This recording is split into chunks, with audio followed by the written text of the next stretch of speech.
It's football across Minnesota time. Michael Rand here with Chip Scoggins from the Star Tribune.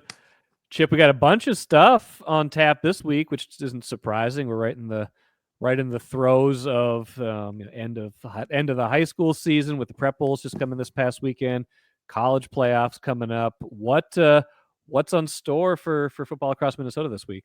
Yeah, we had kind of an eventful, I would say, weekend. We're at the end here, near the end of Yeah. football across Minnesota 2024, and you're right. The playoffs, we had a major comeback.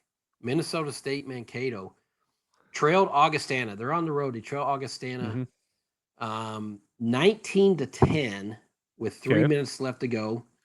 Minnesota Mavericks hadn't done anything offensively. Have 160 yards offense to them. Really couldn't move the ball. A lot of punts, a lot of 3-and-outs.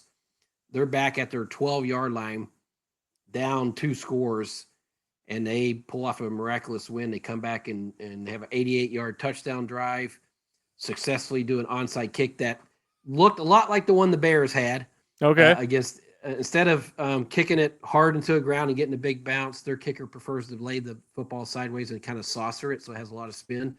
Yep. They recovered it, drive down there and kick a field goal, walk-off winner at the buzzer to win 20-19 to advance, and they scored 10 points in the final 95 seconds to stay alive and pull off the upset. So, cool thing.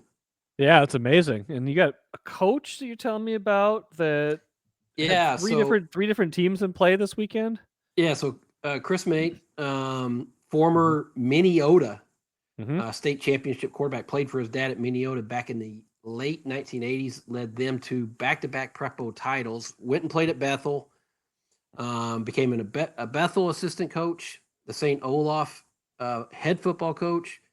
Then he got on the Washington Commanders staff with Jim Zorn as an assistant coach, and then went into into the workforce. He's CEO of an insurance company, but he was at the Prep Bowl. He became he married into the Rosberg family. Grady Rosberg Hutchinson married his daughter Allison, who was a Bethel, and she had gotten hired as a girls basketball coach at Becker many years ago, and so he got hooked up with Dwight Lundeen, legendary coach at Becker. So he helped him out on offense. And so at the Prep Bowl on Friday, he had a Minnesota shirt.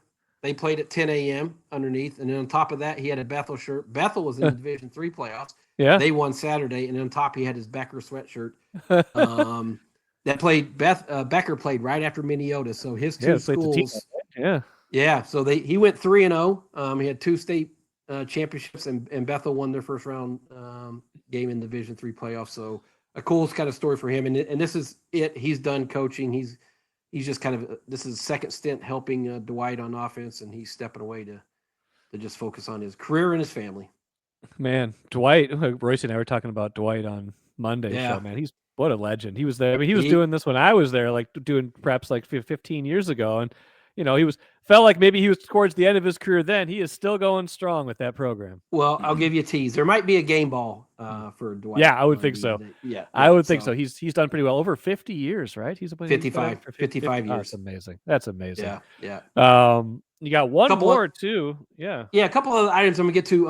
I just love the Maple Grove running back, Charles Lungama. I don't know if you've seen him play, Mike. I hope people. No, I haven't. You could probably Google and see some of his runs. He has the best footwork of probably any running back I've seen in a long time. Okay. This guy can dance. I mean, his cuts and jump cuts and jukes and fakes are amazing. He's going to North Dakota. I talked to him just about how you develop that, because he had a couple of them in the Prep Bowl to lead help Maple Grove finish an undefeated season in the 6A championship, and just a terrific runner, and just the moves he has. And he says he traces it all the way back to some of the childhood games playing tag and those things where you have to kind of elude guys. And he works on, obviously, squats a lot. He does some balance exercises, but a really terrific season for him. Even though he had a high ankle sprain that caused him to miss 4 games, he was clearly one of the best players in the state. And so going to have something on him. And then Elk River. Oh, yeah. I love the fact that you can have 1 pass and 63 runs and win. It's amazing. Prep Bowl. I was texting. You don't know who's running it, right? You can't. No, tell. it's deception. You never really know who has the ball, and they had three runners surpass 100 yards in the Prep Bowl. And I was texting with their coach Steve, find out how often they did it, and they've actually had 4 runners over the years that went over 100 yards in a game together. So, but it doesn't happen a lot. I think he traced it back maybe 5 times that they've had that many threes. So, but 63 runs, 1 completed pass, only threw 1 pass, and they are state champions. So, I love that they stick to who they are and what they do well, and it's obviously a successful formula. Game balls quickly. I think we teased one, didn't we? Yeah. Game balls. I'll start with Ryan Mayer, Minnesota running back, 22 carries, 290 yards, a Prep Bowl record, 6 touchdown carries to lead them to a 70-20 win in the 1A championship. What a game! Game ball number 2, Jonathan Grenard. His impact on that Vikings defense, I don't think we can overstate it, but he became the first Viking defender since Jared Allen in 2009 to have 4 tackles for loss, 2 sacks, and a forced fumble in a game. What a monster performance for him again. And then to wrap up, we mentioned it, Dwight Lundeen, year 55 at Becker, just a legend, wins his 4th state title, a class act all the way he runs that program. Anybody who's dealt with Dwight loves Dwight because he's just such a great human being. But 55 years at one program. Think about the father-son combinations that he's coached, and just a wonderful person, and I'm happy for him to get that championship in year 55. And I won't be surprised if he keeps going. Awesome, Chip. Appreciate it. We'll catch up again soon. Thanks, Mikey.